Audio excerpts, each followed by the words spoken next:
I am Dinah, daughter of Jacob and Leah. My name is whispered in Scripture, not for the joy of my life, but for the pain that marked it. Many know of my brothers, the 12 sons of my father, the tribes of Israel.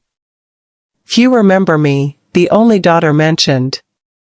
Yet my story is carved into the stones of memory, heavy with silence and sorrow. I will tell it now, in my own voice, for I was not voiceless. I lived. I felt. And though history speaks of what was done to me, let me speak of who I was. I was born in the tents of wanderers, among flocks and fields, under the shadow of my father Jacob. My mother Leah bore me after many sons, and I was her comfort, her laughter in the night. At last, she whispered when she held me close, a daughter. I was cherished, though I grew up in the midst of rivalry, between my mother Leah and my aunt Rachel, between their sons who would one day be princes of tribes. As a child, I listened more than I spoke. The voices of my brothers were loud and sharp, always competing, always wrestling for my father's gaze. But I, Dinah, slipped like water through the tents, unnoticed sometimes, watching, learning, storing away the moments that shaped us all. I loved the women, the mothers, the maidservants, the shepherd girls who sang as they drew water. I learned the ways of kneading bread, of spinning wool, of tending lambs. My hands grew skilled, but my heart hungered for more than chores. I longed to see beyond our tents, beyond the hills where my father led his flocks. I was still young when my father's household moved again and again, for we were never settled. Each place smelled different, the sweetness of olive groves in one valley, the dust of barren paths in another. I watched the stars change position in the sky, yet I knew they were the same stars that watched Abraham, Isaac, and now Jacob, my father. But even as a child, I noticed the tension in our home. My mother Leah carried sorrow in her eyes, for though she bore many sons, she always longed for my father's deeper love. My aunt Rachel was beautiful, the favored one, and her shadow fell over my mother's heart. I, Dinah, grew up in that shadow too. I loved them both, yet I felt the wound between them. Still, in my early years, I knew joy. I laughed with my little brother Zebulun, ran with Gad and Asher, listened to Judah's bold tales, and sometimes sat quietly near Joseph, who dreamed strange dreams even as a boy. But my story, the one that has been remembered, did not begin in those happy days. It began when I became a young woman, curious and restless, longing to see the daughters of the land. I remember the day clearly. The air was golden with harvest. Laughter drifted from a nearby city, the city of Shechem. I had heard of their festivals, of their women adorned in bright fabrics, their bracelets clinking as they danced. I wanted to see them, not as an enemy's daughter, but as a girl among girls. Was it so wrong to wish for friendship, to look beyond the boundaries? I walked with hope in my heart, my hair braided, my steps quick. I thought of nothing dark, nothing dangerous. I thought only of laughter, of stories shared by other daughters of the earth.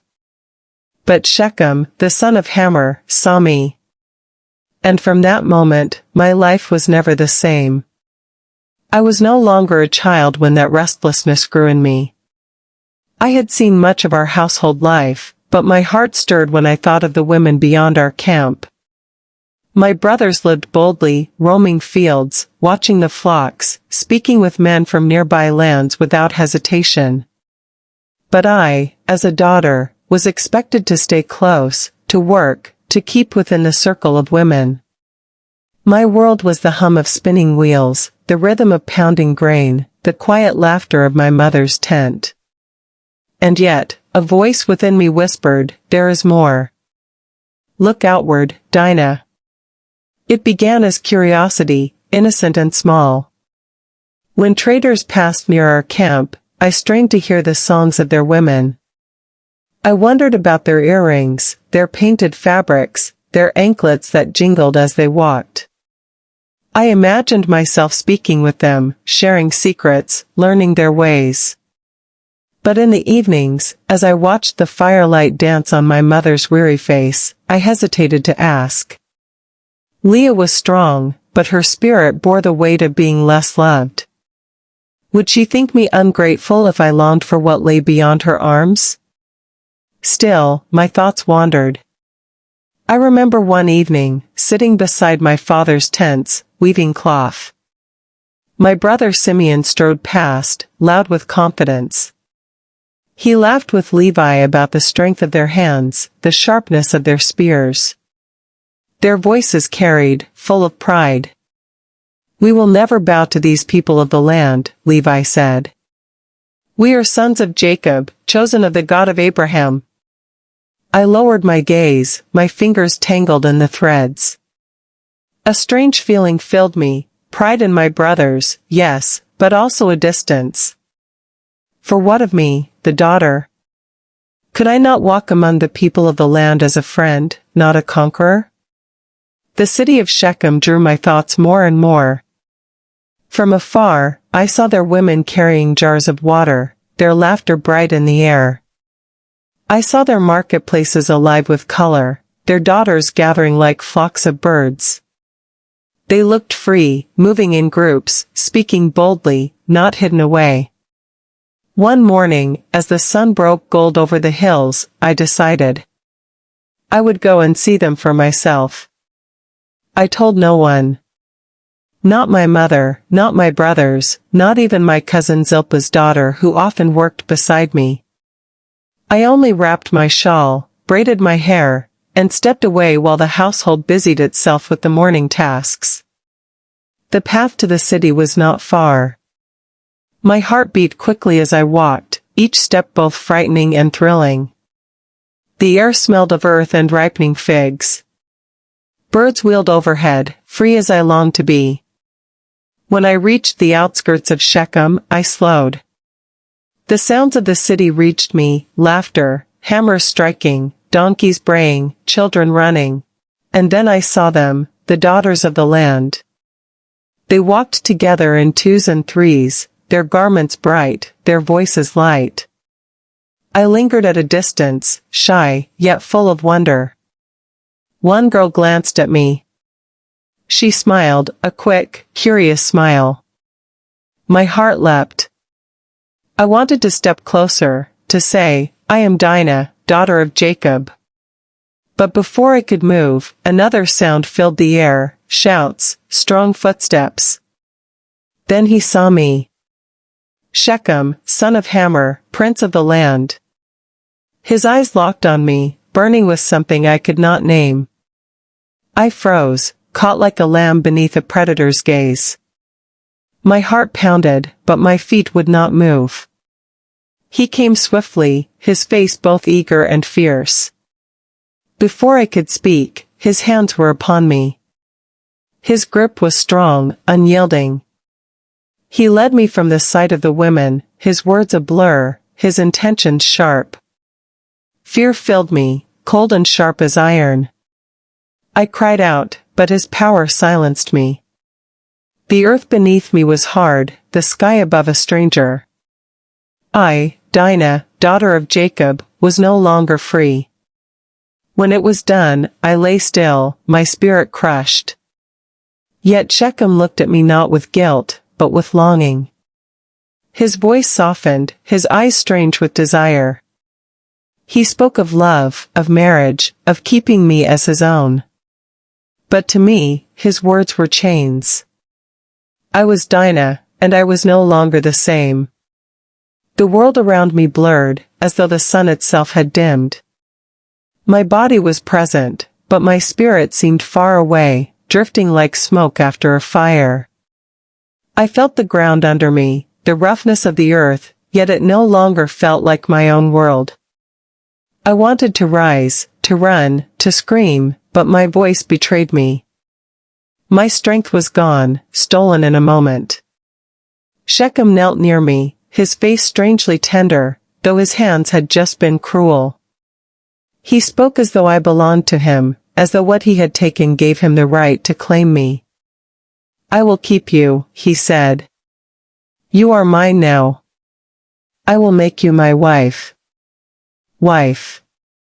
The word struck me like a bitter wind. Marriage was meant to be joy, a covenant freely chosen. But this was not choice. It was captivity wrapped in sweetened words. My heart ached for my mother. I wanted to fall into her arms, to tell her everything, to feel her hand upon my head as when I was a child.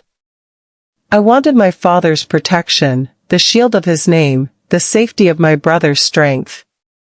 Yet here I was, alone, taken, silenced. I wept quietly, though I tried to hide my tears. If Shechem saw them, would he laugh? Or would he only press me further with promises I did not want? His eyes lingered on me as though I were a jewel he had claimed from battle. He did not see my brokenness, he saw only his desire. Time blurred. I do not know how long I remained in his house, how long I was kept from the world outside. Days felt like nights, nights like endless shadows. Women of the city passed by, glancing at me with pity or with whispers, but none spoke openly. I was Jacob's daughter, a stranger among them, yet bound in their prince's grasp. Every sound outside stirred me. Was it my brothers come to find me? Was it my father's voice calling? I longed for rescue, yet feared it too, for how could I face them now? Would they see me as I once was, or only as the one who had been defiled? I remember lying awake, staring at the ceiling of Shechem's house. The stars outside still shone, but I felt they no longer looked upon me kindly.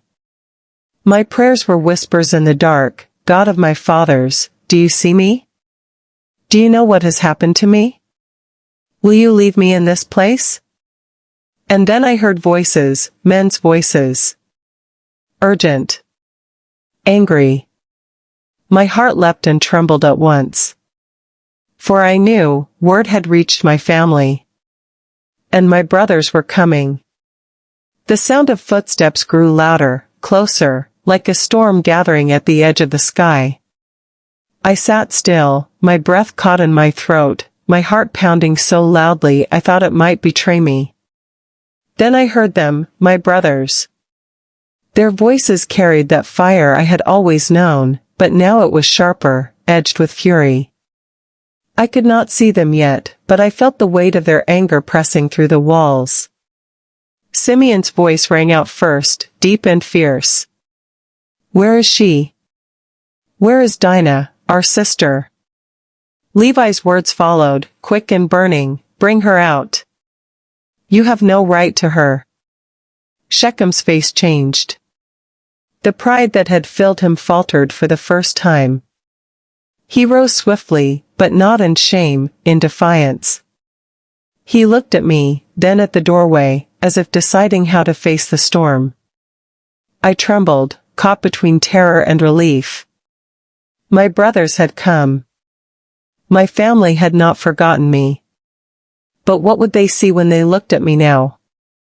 Would I still be their Dinah, or only the shadow of what I had been? The door burst open. There they stood, my father's sons, strong, unyielding, their eyes blazing like fire. For a heartbeat, silence hung in the air. Simeon's gaze fell on me, and I saw both sorrow and rage flicker across his face. Levi stepped forward, his hand already upon the hilt of his weapon. His jaw was tight, his breath sharp. You will answer for this, he said, his voice like thunder. Shechem spoke quickly, desperately. I love her, he said. Let me marry her. I will give whatever you ask, gifts, dowry, honor.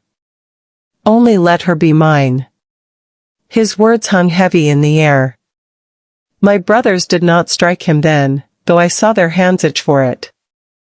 Instead, they exchanged a look, one of silent understanding. There was more to come, more than I could yet see. And so I remained in that place, torn between the hope of freedom and the dread of what this anger might unleash. For my brothers had found me, and they would not leave Shechem's offense unanswered. When my brothers found me, I thought my father would speak first. Jacob, the one who had wrestled with God, the one who carried the promise of Abraham and Isaac.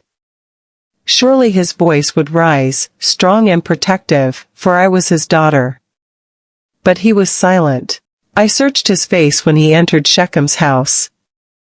His eyes, usually calm and steady, flickered with unease. He looked at me, but only for a moment, as though my shame had built a wall between us. He did not rush to gather me into his arms, nor did he thunder with anger at the man who had taken me. Instead, he listened. And Shechem spoke. He stood tall, proud even in guilt, his voice full of longing that made my skin crawl. "I love her," he said again, his eyes fixed on me. "Let me have her as my wife. Ask for whatever you will, great gifts, silver, gold, anything. Only give her to me." Beside him, Hammer, his father, added his weight. "Let us make a covenant between us. Give your daughters to us, and take our daughters for yourselves. Let us dwell together in peace, as one people." Their words flowed like honey, but my ears heard poison. For this was no peace, they sought to bind us, to take from us not only me, but the future of our family, the seed of Abraham. My brothers listened in silence, their faces like stone. Simeon's hand clenched at his side. Levi's eyes burned with a fire I knew too well. Yet they did not strike. They did not shout. They waited, letting Hammer's voice rise and fall, letting Shechem's pleas echo through the room. Finally, my brothers answered. Their voices were calm, even gentle, though I knew their hearts boiled with rage. "We cannot give our sister to a man who is uncircumcised," they said. "It would be a disgrace to us. But if you will do this, if every male among you is circumcised as we are, then we will give our daughters to you and take your daughters for ourselves. Then we will dwell with you, and we will become one people." Shechem's face lit up with eagerness. He agreed at once, promising that the men of the city would follow him. He spoke as though my brothers had given him a gift, as though his desire was about to be fulfilled. But I knew my brothers too well. I had seen their anger before, their swift judgment, their fierce loyalty. This softness was not peace, it was a mask. Something was hidden beneath their words, something I could not yet see, but I felt it like a storm gathering in the distance. As Shechem and Hammer left, voices full of hope, I sat in silence. My heart was torn in two. Part of me longed for escape from this place, from the walls that felt like chains. Yet another part feared what would come, for my brother's calm was not the calm of surrender, it was the calm before fire. And so I waited, caught between shame and dread, between hope for freedom and fear of blood. I did not go with them when they left to speak to the men of their city, but I heard the whispers that traveled quickly through the walls. Servants carried messages, women gossiped among themselves, and before long I knew what Shechem and Hammer had done. They had gone to the city gate, where the men gathered. With loud voices they spoke. "These men are friendly with us. Let them dwell in the land and trade in it, for it is wide and open. Their flocks, their cattle, their wealth, all will become ours, if we take their daughters as wives and give them our daughters. Only one small thing is required of us, that every male among us be circumcised, as they are. Then shall we be one people with them." The men of the city listened. I do not know what thoughts moved through their hearts, but I know greed is a powerful master. They heard not only of peace but of wealth, of Jacob's flocks and herds, of the blessings that might flow into their hands. And so, persuaded by Shechem's desire and Hammer's promises, they agreed. I shuddered when I heard it. All the men of Shechem, fathers, sons, brothers, submitted to the knife, to mark their bodies in a covenant they did not understand. They did not know that my brother's words were a snare, a trap baited with hope. The city grew quiet in the days that followed. The men moved slowly, weakened, their strength drained. The usual sounds of the marketplace dulled, replaced by groans and the dragging of weary feet. I sat within the house, my heart heavy, my spirit restless. At night I lay awake, staring into the darkness. Fear not at me like a wolf circling its prey. My brothers had spoken gently, but I knew their gentleness was not mercy. I knew their anger had not cooled. And if the men of the city were now weak, vulnerable, then what storm would soon break upon them? I pressed my hands to my face, whispering prayers. O God of my fathers, what is coming? Will more blood be shed because of me? My shame burned hotter, for I felt as though my life had become the tinder for a fire that would consume many. The night grew long, and the silence of the city weighed heavy, like the stillness before a storm. I closed my eyes, but rest would not come. For deep within me, I knew, the wrath of Simeon and Levi had only just begun to rise. And soon, Shechem would know it too. The night was heavy, thick with silence. I sat near the window of Shechem's house, listening to the quiet streets. Even the animals seemed hushed, as if the earth itself waited. Then I heard it, footsteps.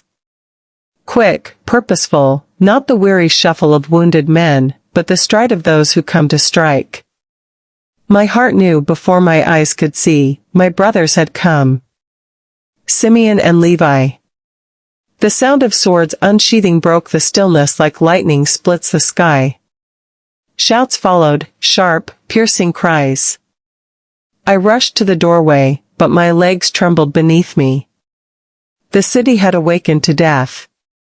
I saw shadows moving swiftly through the streets, figures falling one after another. The groans of the weak turned into screams of the dying. Houses that only hours ago were filled with rest now poured forth terror. Inside Shechem's chamber, panic broke. Servants fled, women wailed, and Shechem himself, the man who had claimed me, reached for his weapon. But it was too late. The door burst open, and there they stood, Simeon and Levi, their faces like stone, their eyes blazing with fire. Not once did they look at me, their gaze was fixed on him. Shechem cried out, words tumbling, pleading. He reached toward me as if to shield himself with my body, but my brothers did not hesitate. Their swords rose, gleamed in the dim light, and struck. It was quick. Fierce. Final. Blood splattered the floor, staining the stones beneath my feet. I stood frozen, unable to move, unable even to breathe. My heart pounded so violently I thought it would shatter my chest. Simeon wiped his blade, his face hard, unreadable. Levi's breath came heavy, but his eyes did not soften. They turned to me at last, not with tenderness, but with a kind of fierce protection. Come, Levi said. His voice was rough, not gentle, but it left no room for refusal. I followed them out, my feet heavy, my spirit trembling. And what I saw as we moved through the city is forever burned into my memory. Men lay fallen in the streets, their bodies broken. The sound of weeping women rose like smoke into the night. Children clung to their mothers, their eyes wide with terror. And Simeon and Levi pressed forward, striking, sparing none. The city that once seemed so alive, so full of laughter and color, was drowned in red. I wanted to cover my face, to shut out the sight, but I could not. For this, too, was my story. My shame had lit the fire, and my brother's wrath had consumed the city. When at last the swords grew still, silence returned. But it was no peaceful silence, it was the silence of death. And I, Dinah, walked among the ruins, torn between relief that Shechem was no more and sorrow that so many had fallen because of me. When the cries faded, only silence remained, a silence so deep it pressed upon my ears. The city of Shechem, once filled with laughter and trade, lay broken. Its streets were strewn with bodies, its homes emptied of joy. I walked in the shadow of my brothers, my steps heavy, my heart trembling. The smell of blood clung to the air, thick and sharp. Everywhere I looked, I saw faces, fathers, sons, brothers, struck down in their weakness. Their eyes, once filled with life, now stared blankly at the night sky. And then came the others, my brothers, all of Jacob's sons.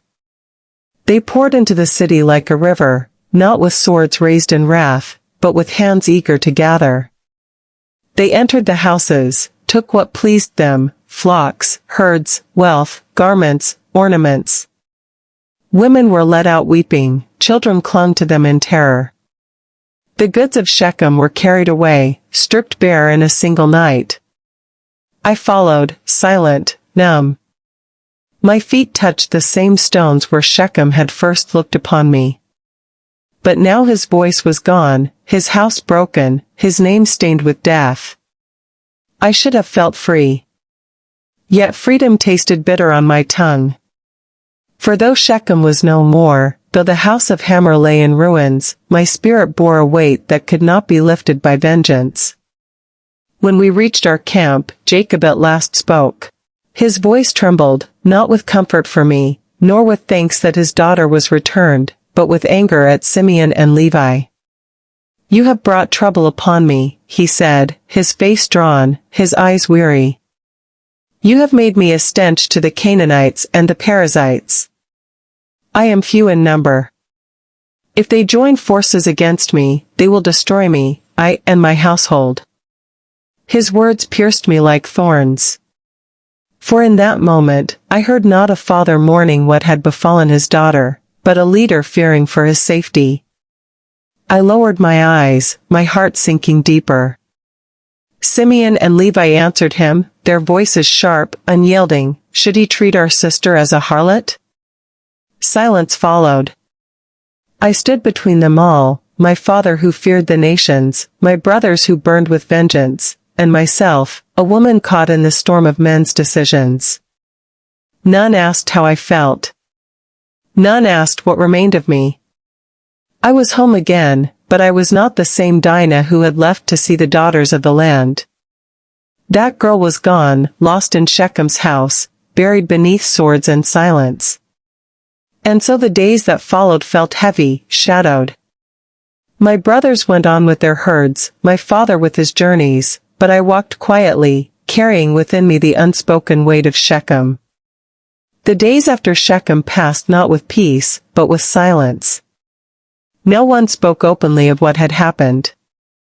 My brothers went about their work with the flocks, their voices as loud as ever when they were together, yet when they passed me their eyes grew quiet.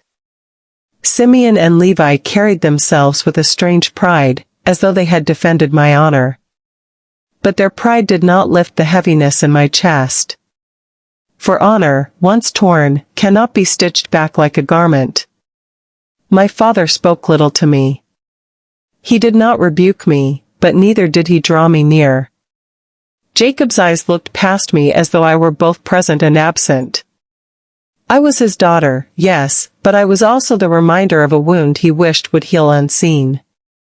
It was my mother who held me most. Leah's hands, worn from labor, were still gentle. She did not ask me to speak of what had happened, she simply let me sit beside her. Sometimes, as she worked the loom, I rested my head against her shoulder. She would hum softly, songs of old, songs of sorrow. In her presence I could breathe, even if only for a while. Yet even with her, I felt a distance. For how could I explain the way my heart felt torn in two? How could I tell her that I carried both shame and grief, that I longed for the girl I had been before Shechem, the one who had walked eagerly to see the daughters of the land? That girl was gone. I could not bring her back. I noticed how the camp looked at me. The servants whispered when I passed. Some pitied me, others looked with sharpness in their eyes, as though I had brought disgrace upon us all. I became a shadow in my own household, moving quietly, speaking rarely. At night, when sleep escaped me, I looked at the stars. They shone the same as they always had, yet I felt different beneath them. I prayed, but my prayers were whispers of longing, not of strength. God of Abraham, Isaac, and Jacob, I whispered, do you see me still? Or have I been forgotten? Sometimes I wondered about Shechem's women, the daughters I had longed to know.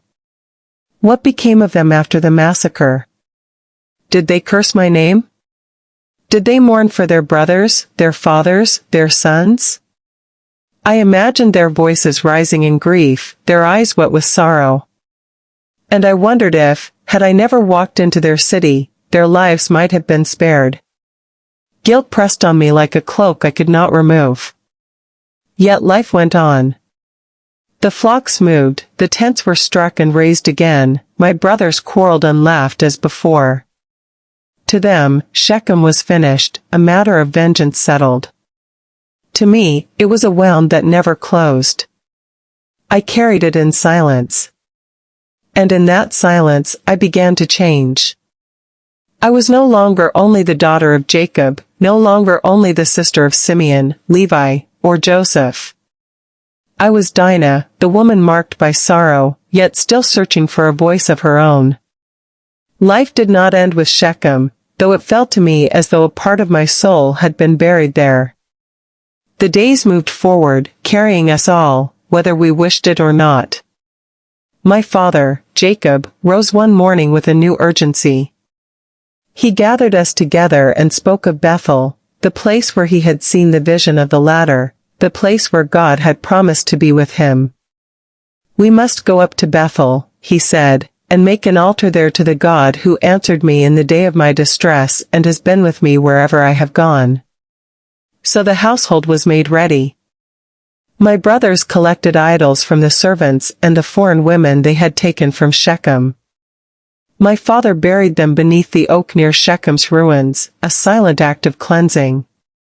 I watched him with a strange ache. He would bury idols, but he did not know how to bury the unspoken weight between us. When we reached Bethel, I stood with my mother and the other women, watching my father build his altar. He called the place El Bethel, for their God had revealed himself to him. As the smoke of the sacrifice rose, I closed my eyes and whispered my own prayer, though I wondered if God heard the voice of a daughter as clearly as he heard the prayers of sons. Not long after, sorrow visited us again. Rachel, my father's beloved, went into labor on the road to Ephrath. The cries of her travail echoed through the camp, and every woman knew the sound, life and death struggling within her. We waited, our hands clasped, our hearts heavy. When at last the child came, Rachel named him Benoni, son of my sorrow. But Jacob called him Benjamin, son of my right hand. And Rachel breathed her last. I watched my father bury her by the road. His grief was unlike the grief he showed for anyone else. For Leah, my mother, he had endured. For Rachel, he wept openly, his love laid bare. I stood beside Leah, and though her face was calm, I saw in her eyes the old wound, the wound of being unloved. She leaned on me, and I leaned on her, both of us silent as the earth closed over Rachel's body. Time pressed on, but grief clung like a shadow. My father's tents grew quieter, though not without strife. For Joseph, Rachel's son, grew in favor. Jacob clothed him in a garment of many colors, and my brother's eyes darkened with envy. I watched them from a distance, the way they muttered, the way their words carried bitterness. I saw Joseph dream dreams, of sheaves bowing, of stars bending low. He spoke them boldly, perhaps too boldly, not knowing the fire he stirred in his brothers' hearts. And I, Dinah, listened in silence. Always silence. My voice was not sought, my thoughts not asked. I was the sister, present, yet unseen. I carried within me the sorrow of Shechem, the memory of Rachel's cries, the tension of brothers who walked as rivals. Sometimes I wondered if God saw me at all, or if his gaze rested only on the men who carried his covenant. Yet even in my quietness, I watched. I remembered. I wove the threads of our family story in my heart, each thread dyed with sorrow, love, anger, and faith. For though they did not see me, I saw them all. And I knew the story of Jacob's house was far from over. The camp moved again, and with every mile the tension grew thicker than dust on the road. Joseph, the son of Rachel, wore his coat of many colors proudly. It was not just a garment, it was a crown woven in cloth. Every thread seemed to say what my father never spoke aloud: "This son is my delight above all others." I saw the way my brothers looked at him. Reuben's jaw tightened whenever Joseph spoke. Simeon and Levi, my fierce brothers, muttered between themselves. Judah, sharp-eyed and calculating, often stood silent but watchful. Even the younger ones, Gad, Asher, Dan, Naphtali, Issachar, Zebulun, could not hide their bitterness. And Joseph, though innocent, did not help himself. His dreams, oh, his dreams. "Listen," he would say, his eyes alight, "I dreamed we were binding sheaves in the field, and my sheaf rose and stood upright, and your sheaves gathered around and bowed to mine." The air would go still, as though the earth itself held its breath. My brothers' faces darkened. "Will you indeed reign over us?" they snapped. But Joseph only blinked, unshaken. Another time he dreamed again. "Behold, the sun and the moon and 11 stars were bowing down to me." Even my father rebuked him then. "Shall I and your mother and your brothers indeed bow ourselves to the earth before you?" Yet I saw something flicker in Jacob's eyes, a glimmer of unease, perhaps even belief. I kept silent, though inside me, a storm raged. Part of me pitied Joseph, young, untested, unaware of the fire he was feeding. Another part of me feared for him, because I knew the fury of my brothers. I had seen their wrath once before in Shechem. I knew what they were capable of when their anger boiled over. The day came when Joseph was sent to the fields to find them. My father, blind to the danger, said, "Go, see if it is well with your brothers and with the flock." I watched Joseph go, his coat shining like a banner, as though he carried his father's favor draped over his shoulders. A lamb among wolves. The hours stretched long. I busied myself with the women, grinding grain, weaving cloth, but my heart beat restless. When the brothers returned at last, they came without Joseph. My eyes searched the camp, searching for his bright coat, but it was not there. Instead, they brought a garment stained with blood. My father clutched it in his hands, his cry piercing the night like a blade. "It is my son's robe. A fierce animal has devoured him. Joseph is without doubt torn to pieces." I knew, even then, it was not the full truth. My brother's eyes did not meet mine. Their words were too smooth, their faces too closed. I felt the same chill I had felt in Shechem, the sense that something had been hidden, buried beneath silence and fear. Jacob tore his clothes, wrapped himself in sackcloth, and mourned for many days. None could comfort him. His grief became the air we breathed, heavy, unyielding. And I, Dinah, carried the secret weight of suspicion in my heart. I could not speak it, for I was only a daughter, and my voice was a shadow among theirs. But I knew. I knew Joseph's blood was not shed by a beast of the field. My brothers had cast him away, and with him, a piece of our father's soul. I lay awake many nights after that, staring into the dark of the tent, whispering questions only heaven could hear. Why, Lord? Why does silence bind me? Why do the sons of Jacob shape the story while the daughter is forgotten? Do you see me? Do you see Joseph? The wind outside gave no answer. But deep in my spirit, I felt it. God sees what men conceal. He sees the truth buried in silence. He sees me. And though Joseph was gone, I could not shake the thought that his story was not finished. The years passed like a slow river, carrying grief with it, though never washing it away. My father aged before my eyes. His hair grew white, his back bent, and though he walked and worked, he was never the same after Joseph. He had buried a wife he loved, but with Joseph he buried hope. I became a woman in those years. My hands grew skilled in weaving, in tending the tents, in watching the children of my brothers grow around me. But always I felt the absence of one child, the one clothed in many colors, the one whose dreams once filled the night air. The famine came suddenly, like a shadow that covered the land. Our stores thinned, our bellies grew hollow, and murmurs filled the camp. It was then that my father spoke of Egypt, that great land of plenty where grain was stored in abundance. Go, he told my brothers, and buy food, that we may live and not die. They went, all but Benjamin. My father held him back with trembling hands, unwilling to risk another son of Rachel. When my brothers returned, there was grain, yes, but also unease in their eyes. They spoke of a governor in Egypt, a man stern and powerful, who had questioned them harshly. He had bound Simeon before their eyes, demanding that they return with Benjamin to prove their honesty. Benjamin, the last tie to Rachel.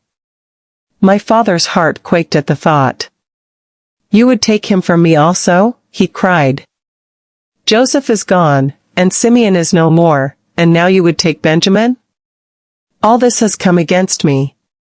Days turned into weeks, and hunger grew sharper than grief. At last, Judah spoke with strength. Send the boy with me. I will be surety for him.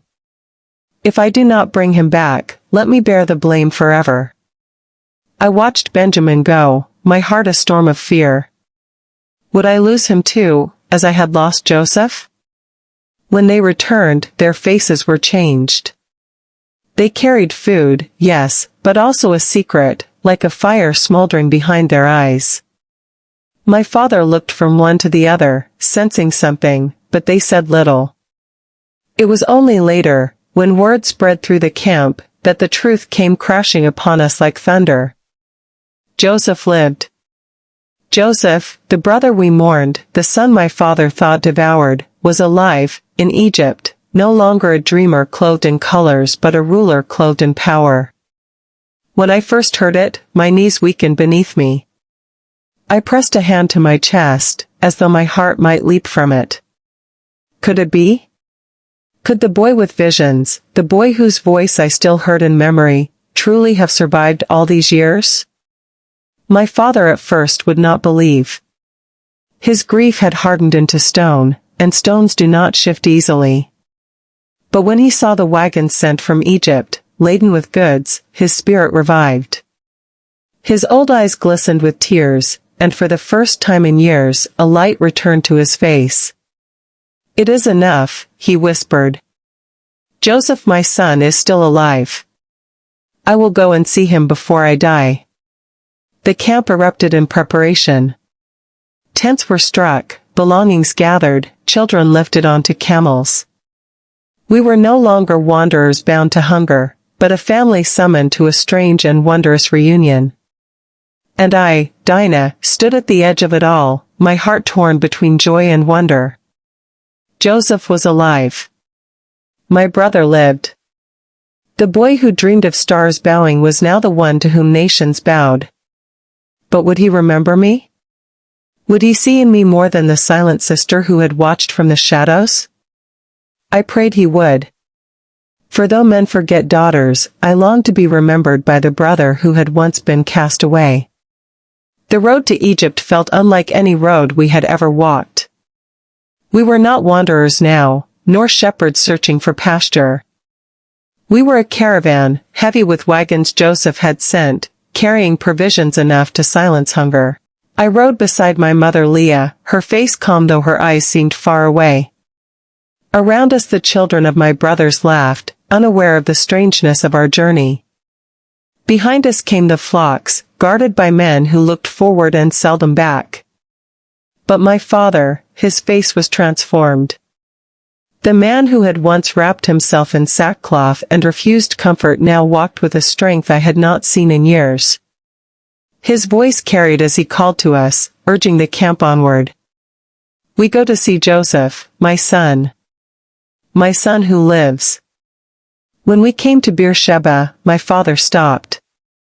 He offered sacrifices to the God of his father Isaac. That night, he dreamed, and in the morning his eyes shone with something holy. "God spoke to me," he said, and told me, "Do not be afraid to go down to Egypt, for there I will make you into a great nation. Joseph will close your eyes with his own hand." We entered Egypt with fear and wonder mingling in our hearts. The land was wide, the buildings towering, the people dressed in strange garments, their speech thick with unfamiliar sounds. Never had I seen such power on display, stone rising like mountains, soldiers gleaming in bronze. But greater still was the moment when Joseph came to us. We had barely settled when word spread, "The governor approaches." The one who had summoned us, who held our future in his hands. I stepped from my tent, my breath caught in my throat. And there he was. Not the boy I remembered. Not the dreamer who once boasted of sheaves and stars. No, this was a man robed in authority, his face marked by years and sorrow and triumph all at once. A ruler, yes. But still my brother. My father went forward, leaning on Judah, his body trembling with age and emotion. Joseph fell upon him and wept a long while, his sobs echoing through the camp. I felt my own tears rise, though I held them back, watching the reunion of father and son. And then Joseph's eyes moved, searching, resting on each of us, Reuben, Simeon, Levi, Judah, all the brothers who had once sold him. They stood uneasy, shame shadowing their joy. He embraced them nonetheless, his forgiveness as deep as the Nile. At last his gaze found me. For a heartbeat the world grew still. His eyes softened, and though he said nothing, I knew, he remembered me. His sister. The one who had no voice in Shechem, who had lived in silence while the brothers roared. In his look, I felt something lift from me, as though the years of being unseen cracked open, and I was no longer only the shadow of Jacob's house. I was Dinah, his sister. Joseph spoke then with power. He told us Pharaoh had granted us the land of Goshen, a place rich for our flocks, where we might dwell and grow. "Do not fear," he said, his voice carrying over us like a shield. "God sent me before you to preserve life. What you meant for evil, he has turned for good." That night, as fires burned in the camp and children slept, I sat alone, gazing at the stars. The same stars Joseph once dreamed would bow before him. And now, here in Egypt, I understood. His dreams had not been folly. They had been prophecy. I whispered to the heavens, "Perhaps, Lord, you have not forgotten me either." For if Joseph's dreams came true, maybe, just maybe, there was a place in your story for Dinah too. Life in Goshen was unlike any place we had ever known. The land was rich, the soil dark and fertile, the grasses tall enough to hide the lambs. Our flocks thrived, and for a season, so did we. The Egyptians watched us with curious eyes. They saw us as shepherds, people of a lowly trade, but under Joseph's hand we were honored. Their respect for him covered us like a cloak. Wherever we went, the name of Joseph opened doors. I often wondered if they knew how deeply his story was tied with ours, how the ruler they bowed before was once the boy betrayed by his brothers. My father aged swiftly in those years. His strength waned, his steps faltered, but his voice, oh, his voice remained sharp, his memory long. He would sit in the evenings, children gathered around him, and tell again the stories of Abraham, of Isaac, of the God who had walked with him through exile, dreams, loss, and blessing. When Joseph brought his sons, Manasseh and Ephraim, to be blessed, I stood in the shadows and watched. My father's hands trembled as he laid them upon the boys' heads, his right hand crossing over to the younger, Ephraim, though Joseph tried to guide him otherwise. I know, my son, I know, Jacob said softly. He also shall become a people, but truly his younger brother shall be greater. It struck me then, how often in our family the younger rose above the elder. Isaac over Ishmael. Jacob over Esau. Joseph over his brothers. Even now, Ephraim over Manasseh. And I, Dinah, the only daughter, where did I fit in such patterns? When the day came that my father gathered his sons to bless them, the air grew heavy. He spoke to each, Reuben, Simeon, Levi, Judah, down to Benjamin, his words both blessing and judgment, truth wrapped in prophecy. I listened from the side, my hands clasped, my heart yearning. But no words came from me. No blessing was spoken over Dinah. I was not called, not named. My name was not written in the record of inheritance. A silence burned inside me, sharper than any spear. Yet I held it, as I had always held it. My father's last words were of Joseph, the son who had been lost and found. To him he gave honor, abundance, the blessing of the skies above and the deep below. Then, gathering his breath, Jacob lay back, and the life left him. A wail rose from the camp, from sons and wives and children. Egypt itself mourned, for Joseph commanded it so. They carried him to Canaan, to the cave of Machpelah, where Abraham and Sarah, Isaac and Rebekah, and Leah, my mother, were buried.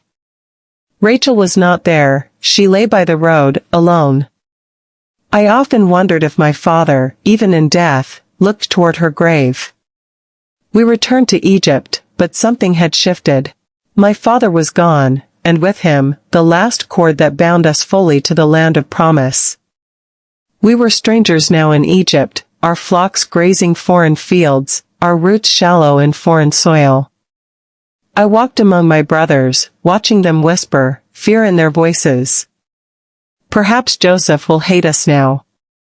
Perhaps he will repay us for the evil we did to him. But Joseph wept when they came before him. Do not fear, he said. You meant evil against me, but God meant it for good, to bring it about that many people should be kept alive. His voice trembled as he promised to care for them and their children. I listened, and something in me softened. For Joseph's forgiveness was not just for them, it was for all of us who had lived under the shadow of brokenness. That night, as I lay awake, I thought of my father's silence toward me, and of Joseph's kindness toward all. And I realized this, even if men forget the daughters, even if my name is not written in blessings, God himself remembers. And perhaps his blessing rests not in words spoken by men, but in the quiet strength he has grown in me all along. Years in Goshen passed swiftly, though I grew slower with them. My hands, once nimble with weaving, grew stiff. My hair, once dark, became streaked with gray. The children of my brothers multiplied like stars in number, filling the land with laughter and noise. Yet in the midst of all this growth, a shadow lingered. Joseph remained a pillar among us.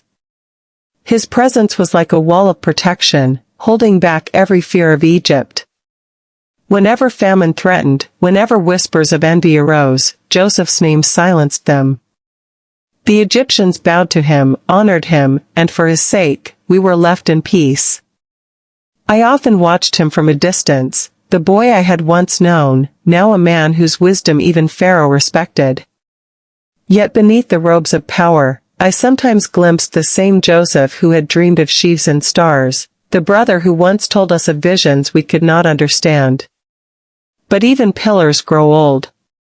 The day came when Joseph gathered us close and spoke with the weight of years in his voice. His eyes were softer now, his shoulders more weary. "I am dying," he said, though his gaze held no fear. "But God will surely visit you, and bring you up out of this land to the land he swore to Abraham, to Isaac, and to Jacob." His words hung heavy in the air. Egypt had fed us, sheltered us, given us land, but it was never home. Joseph reminded us of what we had almost forgotten: the promise of God was not here, in Pharaoh's land, but in Canaan. Then Joseph made the sons of Israel swear an oath: "You shall carry up my bones from here." I stood in the shadows, as I always had, listening. And I felt the truth settle deep inside me: our stay in Egypt was not forever. One day, my children's children would rise and leave. The God who had carried Abraham from Ur, who had wrestled with Jacob, who had raised Joseph from a pit to a throne. That same God would not leave us in a foreign land. But I also knew I would not live to see it. My body was too frail, my years too many. My eyes would close long before the day of deliverance came. As Joseph's health waned, Egypt began to change. The Pharaoh who had favored him aged as well, and whispers in the court grew colder. Egyptians who once smiled at us now looked with suspicion. "These Hebrews multiply too quickly," I overheard one say. "Their flocks fill our fields, their children fill our streets." It was only the shadow of things to come, but I felt it. Oppression was near. Still, Joseph's presence held it back, like the last flame before darkness. When he died, we mourned bitterly, laying him in a coffin in Egypt, his bones awaiting the promise of God. I sat by the fire that night, the air heavy with mourning, and I whispered a prayer into the smoke. "Lord, I am Dinah, daughter of Jacob. Forgotten by men, silent in the blessings, but never forgotten by you. I have lived through sorrow, through shame, through silence. I have seen dreams crushed and dreams fulfilled. Let my life, though small in the eyes of men, be remembered in yours." The flames flickered as though they answered, and peace filled me. For though Egypt would one day bind us in chains, I knew chains could not bind God's promise. And I, Dinah, though I would rest in the dust, would still be part of that promise, carried in the blood of my family, remembered by the God who never forgets.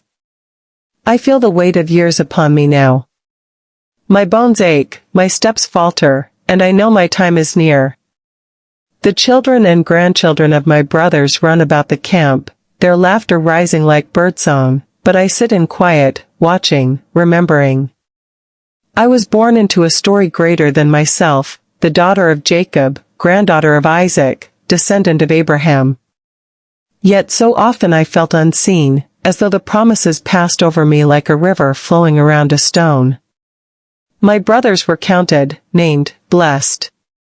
I was only Dinah, the daughter who faded into silence. But God, He never forgot me. I remember Shechem, where my voice was taken from me, where shame became my shadow. I thought my life ended there. But it did not.